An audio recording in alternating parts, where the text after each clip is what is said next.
안녕하십니까, 문틀남TV입니다.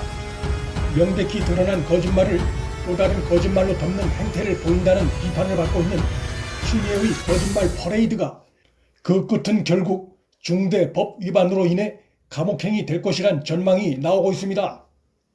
우선 장관 추미애는 국회에서 자신의 아들 황제 휴가 논란 관련해 27번이나 거짓말을 한 명백한 사실이 검찰 조사로도 드러났음에도 거짓말을 한 적이 없다며 역시 거짓말을 했습니다.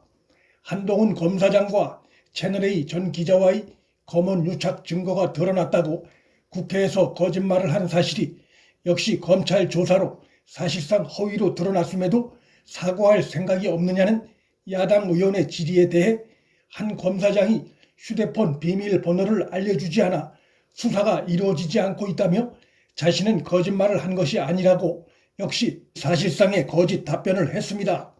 채널A 이동재 전 기자의 전화 녹취록은 이미 전 내용이 다 공개됐고 그 어디에도 한 검사장과의 소위 검언유착 단서는 드러나지 않았음에도 전혀 자신의 잘못을 인정하지 않고 거짓말로 거짓말을 덮으려 하는 행태가 아닐 수 없습니다. 26일 법무부 국정감사장은 장관 추미애의 거짓말 퍼레이드가 열린 곳이었다고 해도 과언이 아닙니다.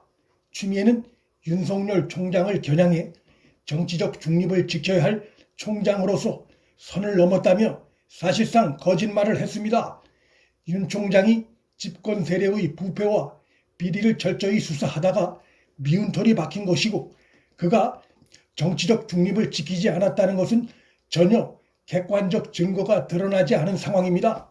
사상 유례 없이 윤 총장을 겨냥해 2번이나 수사 지휘권을 발동한 추미애의 행위 그 자체가 윤 총장이 정치적 중립을 지키고 있음을 보여주는 방증이라 할 수 있고 만일 윤 총장이 정권의 꼬리를 흔들었다면 이런 일이 발생할 수가 없었을 것이란 점에서 추미애의 정치 중립 위반 운운한 발언은 근거도 없고 설득력도 없습니다. 여야 가리지 않는 엄정한 수사를 촉구하면 될 일에 어떠한 합리적 근거도 없이 국감에서 또다시 윤 총장을 겨냥해 감찰 운운한 것이야말로 검찰의 정치적 중립을 해치고 있는 쪽은 추미애와 현 여권임을 보여준 것입니다. 국감에서 추미애는 청와대의 울산시장 선거 공작 사건이 하명이라고 하기에는 조금 어색하지 않느냐는 의심이 많다며 법무부 장관으로선 해선 안 되는 중대 거짓말을 했습니다. 송초로 울산시장이 청와대를 들락날락한 게 다 드러났고 또 청와대에서 일선 경찰에 송초로 경쟁 후보에 대한 비위 사실을 사실상 수사 지휘하고 보고받은 사실도 드러났는데 청와대 하명이 아니면 그런 일이 벌어질 수가 없습니다. 이 사건으로 청와대 수석 비서관 등 13명이 기소되고 검찰의 수사는 대통령 문재인과 당시 비서실장 바로 앞에서 멈춰서 있지만 모든 정황이 송철호의 30년 친구인 대통령 문재인을 겨냥하고 있는 명백한 상황이기에 하명 수사가 아니라는 말은 나올 수가 없습니다. 26일 국감에서 행한 추미애의 결정적인 거짓말은 법무부 감찰 결과로 김봉현 주장이 사실로 확인됐다고 한 대목입니다. 검찰의 조사를 의뢰했으니 지켜보자며 앞뒤가 안 맞는 발언을 한 그 자체가 추미애 발언이 거짓임을 잘 보여주고 있습니다. 장관 추미애가 감찰과 검찰 조사를 구분 못할 리 없다는 점에서 추미애의 이 발언은 국민을 현혹시킨 거짓말로 볼 수밖에 없습니다. 사기범죄 피의자인 김봉현은 현직 검사 술 접대 당시 자신과 검찰 출신 전관 A 변호사, 검사 3명, 김모 전 청와대 행정관, 이종필 전 라인 부사장 등 모두 7명이 참석했다고 주장했는데 김봉현을 제외한 나머지 6명 모두가 그런 술자리에 간 적이 없다거나 검사가 있었는지 모르겠다거나 검사는 없었다며 김씨 주장을 부인하는 쪽으로 답변하고 있는 것이 27일자 조선일보의 검찰 수사 취재 보도로 드러났습니다. 검사가 있었는지 모르겠다는 답변은 검사가 없었다는 의미의 다름이 아닙니다. 현직 검사가 3명이나 참석한 술자리를 기억 못한다는 것은 말이 되지 않기 때문입니다. 26일 국감에서 장관 추미애는 김봉현의 검사 술접대 주장 관련해 제3자와 술집 종업원들의 진술이 있다고 주장했습니다. 당시 술자리 참석자들이라고 김봉현 스스로가 언급한 이들 모두가 검사 참석이 사실상 사실이 아니라고 증언하고 있는데 도대체 정체도 불분명한 제3자가 의미가 있을 리 없습니다.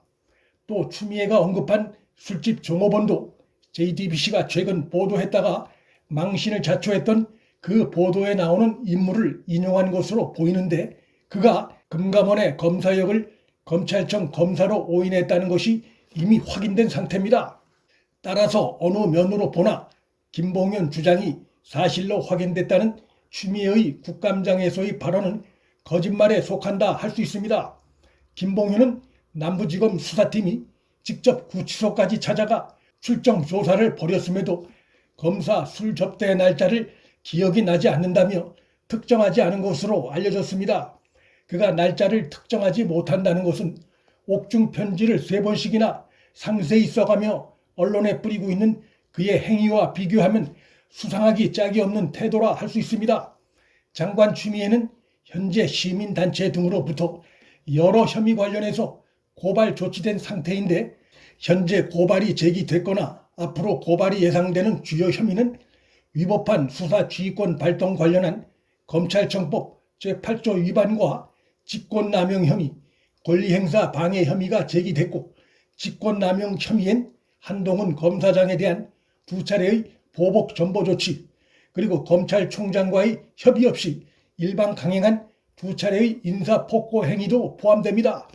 이 밖에도 아들 황제 복무 관련한 부정청탁 혐의와 허위사실 유포로 인한 윤 총장과 아들의 군 동료 명예를 훼손한 혐의 등이 고발 조치된 상태고 국회에서의 증언감정법 위반 혐의 그리고 채널A 강요 미수 의혹 사건 관련한 피의사실 공표 혐의와 법무부 입장문 초안 유출 관련한 공무상 비밀 누설 혐의 등도 고발 조치된 상태입니다.